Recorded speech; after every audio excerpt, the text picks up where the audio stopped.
ఈరోజు ఆదోనిలో MCh hospital తల్లి పిల్లల ఆసుపత్రిలో హాస్పిటల్ అభివృద్ధి ఎలా చేయాలా అన్న అంశం మీద ఓ సమావేశాన్ని నిర్వహించాం. హాస్పిటల్ సూపరింటెండెంట్ గారు, అలాగే ఈ హాస్పిటల్లో పనిచేస్తున్నటువంటి గైనకాలజిస్టులు, మిగతా డాక్టర్లు, అలాగే కొత్తగా నామినేట్ అయినటువంటి సభ్యులు, అలాగే టౌన్ ప్లానింగ్ ఆఫీసర్ గారు, అలాగే పోలీస్ డిపార్ట్మెంట్కి సంబంధించినటువంటి పెద్దలు అందరూ కలిపి ఈరోజు ఈ హాస్పిటల్ అభివృద్ధి ఎలా చేయాలన్న విషయాన్ని చర్చించాం. సుదీర్ఘంగా 2 గంటల పాటు కూర్చున్నాం. ఎందుకంటే ఈ చుట్టుపక్కల 100 కిలోమీటర్ల వరకు కూడా ఈ హాస్పిటల్ మీద ఆధారపడి ఉన్నారు. నెలకు 450 డెలివరీలు అవుతాయి ఇక్కడ. సంవత్సరానికి సుమారుగా 5000 డెలివరీలు అవుతాయి.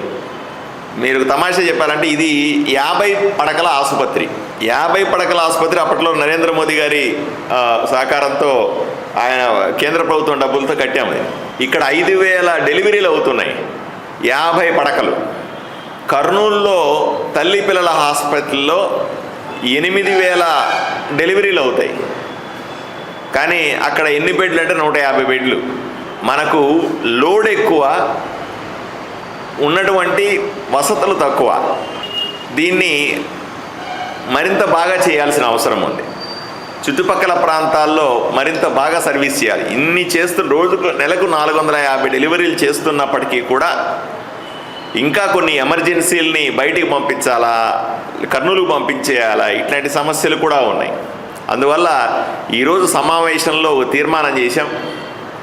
50 పడకలు ఉన్న ఈ ఆసుపత్రిని వెంటనే 100 పడకల ఆసుపత్రిగా మారిస్తే అన్ని సదుపాయాలు వస్తాయని మనం ప్రభుత్వానికి నేను ఉత్తరం రాస్తా ఉన్నాను. నేను మొన్న అసెంబ్లీలో కూడా ఈ విషయం చెప్పాను. 50 పడకల్ని 100 పడకలు చేయండి అని. ప్రభుత్వానికి మళ్ళీ ప్రత్యేకంగా ఉత్తరం రాస్తాను. రేపే ముఖ్యమంత్రి గారిని రిక్వెస్ట్ చేస్తాను. దాంతోపాటుగా మరికొన్ని లోకల్గా ఉన్న సమస్యలు కూడా చూసాం. మేము ఈ హాస్పిటల్కి వెనక వైపున చికెన్ కొట్లు కొట్టేవాళ్ళు ఉన్నారు, చేపలు అమ్మేవాళ్ళు ఉన్నారు. వీళ్ళందరి వల్ల కూడా ఈ హాస్పిటల్ గోడకు ఆనుకునే ఉంటారు వాళ్ళు. దానివల్ల కుక్కలు ఎక్కువగా వస్తూ ఉన్నాయి.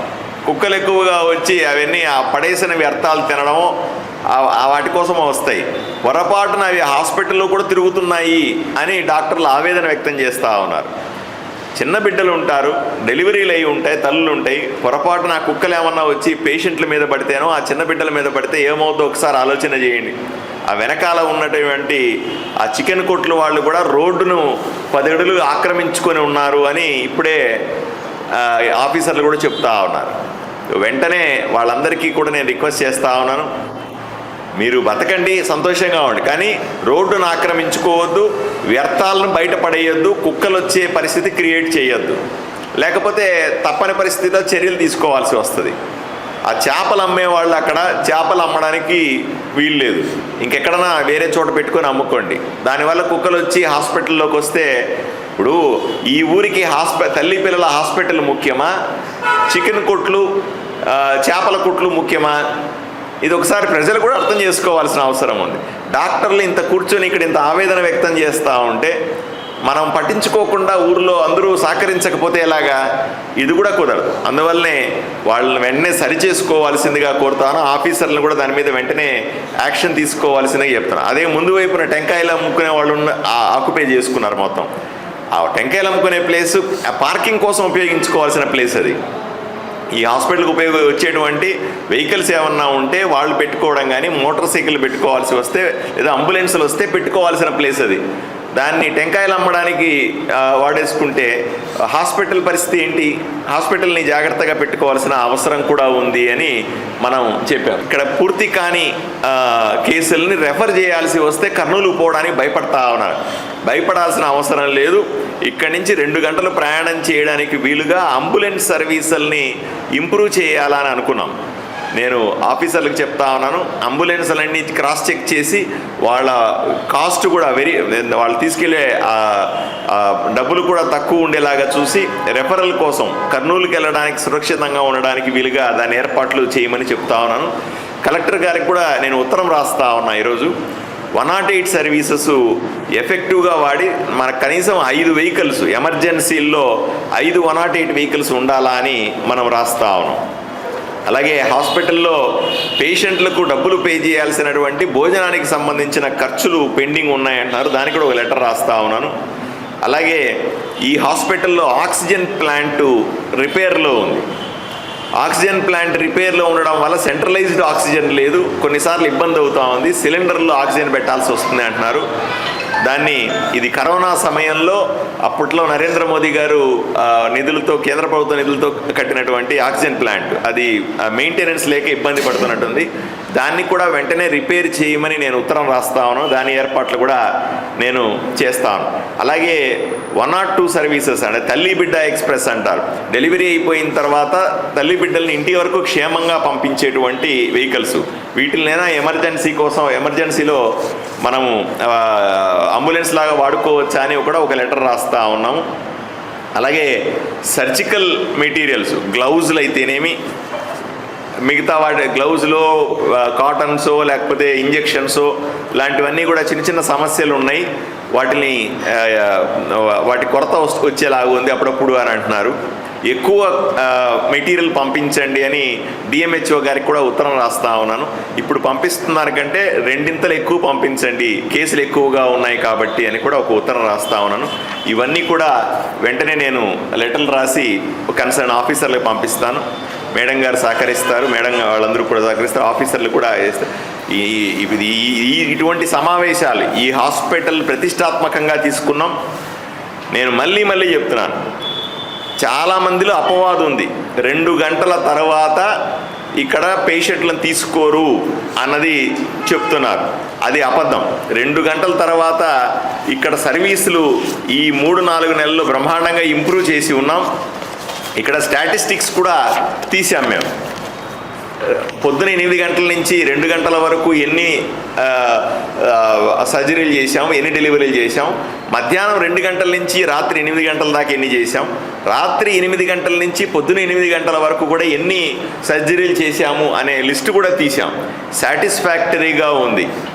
పొద్దున ఎన్ని అవుతున్నాయో రాత్రి కూడా అన్నే డెలివరీలు అవుతున్నాయి, అంతకంటే ఎక్కువ డెలివరీలు అవుతూ ఉన్నాయి. కానీ జనాల మైండ్లో ఒకప్పుడు ఇప్పుడో వాళ్ళ మైండ్లో ఉండిపోయినట్టుంది, 2 గంటల తర్వాత ఇక్కడ డాక్టర్లు ఉండరు అనేది మైండ్లో ఉండిపోయినట్టుంది. దయచేసి అవన్నీ కూడా మారిపోయి డెఫినెట్గా డాక్టర్లు, ఎక్కడన్నా మీరు ప్రైవేట్ హాస్పిటల్కి వెళ్తే డాక్టర్ ఉంటాడో లేదో నాకు తెలియదు, కానీ ఇక్కడ మాత్రం 100% అర్ధరాత్రి వచ్చిన సూపర్ స్పెషలిస్ట్ గైనకాలజిస్ట్ కానీ ఎక్స్పీరియన్స్డ్ డాక్టర్ కానీ 100% అందుబాటులో ఉన్నారు అని మీకు చెప్తా ఉన్నాను. ఈరోజు నేనే 1-2 సార్లు చెక్ చేసుకొని మీకు చెప్తా ఉన్నాను.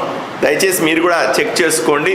రెండవది, ఎవరైతే ఇక్కడికి వస్తే లాభం లేదు, ఇక్కడికంటే బయట పెద్ద డాక్టర్లు ఉన్నారని సమస్య లేదు. మీరు ఒక్కసారి కెమెరాలు తీసి చూపించండి.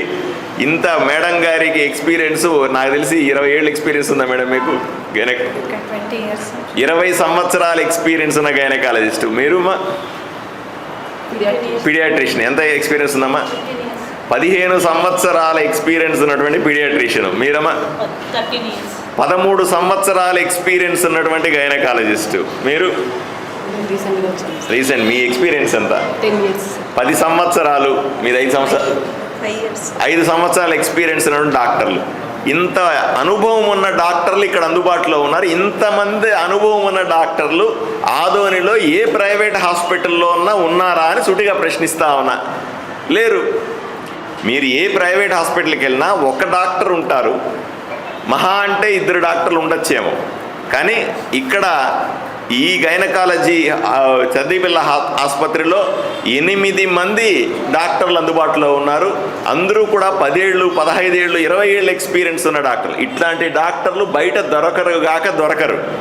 కానీ ఇక్కడ చిన్న ఇబ్బందులు ఉన్నాయన్నమాట వాస్తవమే. నేను ఎమ్మెల్యే అయిన తర్వాత ఇటువంటి సమావేశాలు ప్రతి నెలా జరిపి ఏ నెలకు ఆ నెల సమస్యలన్నింటినీ పరిష్కరించుకునే ప్రయత్నం చేస్తాం. తప్పనిసరిగా సేవలని మరింతగా ఇంప్రూవ్ చేస్తాం. ప్రజలు ధైర్యంగా ప్రభుత్వ ఆసుపత్రికి రండి. ధైర్యంగా ప్రభుత్వ ఆసుపత్రికి రండి. ఎక్కడ ప్రైవేట్ హాస్పిటల్లో లేనటువంటి సదుపాయాలు మేము ఇక్కడ ఇస్తున్నాము. దీన్ని మరింతగా అభివృద్ధి చేస్తాను. నేను బాధ్యత తీసుకుంటాను వ్యక్తిగతంగా. దీన్ని 50 నుంచి 100 పడకల ఆసుపత్రిగా చేసే బాధ్యత నేను తీసుకుంటాను. మరింత మంది డాక్టర్లు, స్పెషలిస్టులను తీసుకొచ్చే బాధ్యత నేను తీసుకుంటాను. ఎక్కడా కూడా కేసులు రెఫర్ కాకుండా వీలైనంత వరకు ఎక్కువ ఇక్కడే చేసే పరిస్థితి కూడా చూసుకుంటాం.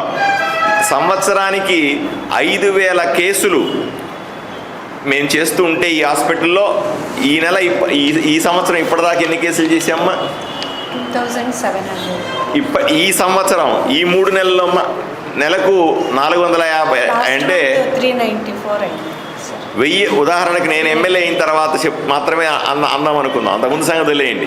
3 నెలల్లో 1000 కేసులకు పైన చేసి ఉంటాం. ఇక్కడ 1000 కేసుల్లో బయటికి పంపించిన కేసులు 100 కంటే తక్కువ.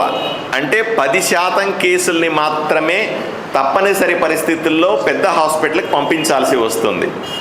దాన్ని కూడా తగ్గించి 0కు తేవడానికి ప్రయత్నం చేస్తాం. దానికి కొంత సమయం పడుతుంది. కానీ 90% కేసుల్ని మీరు పొద్దున రండి, మధ్యాహ్నం రండి, సాయంకాలం రండి, అర్ధరాత్రి రండి, మీకు సేవ చేసే బాధ్యత మాది. నేను మందులందరి తరఫున, స్టాఫ్ అందరి తరఫున చెప్తా ఉన్నాను. మీకు సేవ చేసే బాధ్యత మాది. 100కు 100% మీకు మంచి ఫెసిలిటీస్ని, అపోహలు వదిలిపెట్టేయండి. ఇంతకుముందు జరిగిన దాన్ని వదిలిపెట్టేయండి. ఇప్పుడు సర్వీసెస్ని బాగా ఇంప్రూవ్ చేస్తూ ఉన్నాము. కాబట్టి ధైర్యంగా ప్రభుత్వ ఆసుపత్రికి రండి. మరిన్ని ఫెసిలిటీస్ రాబోయే 2-3 నెలల్లో మరిన్ని సదుపాయాలు తీసుకొని వచ్చి ఈ హాస్పిటల్ని పూర్తి స్థాయి అభివృద్ధి చేస్తామని మీ అందరికీ కూడా హామీ ఇస్తాము. మీరు దయచేసి అర్ధరాత్రి ఇప్పుడు పేషెంట్ని పంపించి చూడండి. అపోహలు, సాయంకాలం వస్తే పేషెంట్ని పట్టించుకోరు, అర్ధరాత్రి వస్తే పేషెంట్ని పట్టించుకోరు, పొద్దున వస్తే డెలివరీ చేయరు. ఇవన్నీ దయచేసి అపోహలు మాత్రమే. 100కు 100% అర్ధరాత్రి వచ్చినా, ఎర్లీ మార్నింగ్ వచ్చినా స్పెషలిస్టు డాక్టర్ ఇక్కడ అందుబాటులో ఉన్నారు. వాళ్ళు తప్పనిసరిగా మంచి సర్వీస్ చేస్తారు. ఇబ్బంది పడాల్సిన అవసరం లేదు. పిల్లలకు ఆక్సిజన్ లేదు అని చెప్పడం పచ్చి అబద్ధం. ఆక్సిజన్ సిలిండర్లు అన్ని వార్డుల్లో కూడా అందుబాటులో ఉన్నాయి. ఆక్సిజన్ ప్లాంట్ ఏదైతే ఉందో, ఆక్సిజన్ తయారు చేసేటువంటి ప్లాంట్ రిపేర్లో ఉన్నమాట వాస్తవమే. దాన్ని రిపేర్ చేయించమని ఇప్పుడే నేను పైన రాస్తున్నాను గవర్నమెంట్కి. అది వీలైన తొందరగా దాన్ని రిపేర్ చేస్తే సెంట్రలైజ్డ్ ఆక్సిజన్ ఉంటుంది. అప్పుడు పెద్ద మొత్తంలో మనమే ఆక్సిజన్ తయారు చేసుకునే అవకాశం ఉంటుంది. ఇప్పుడు సిలిండర్లో బయట నుంచి తెప్పించుకుంటున్నాం మనం.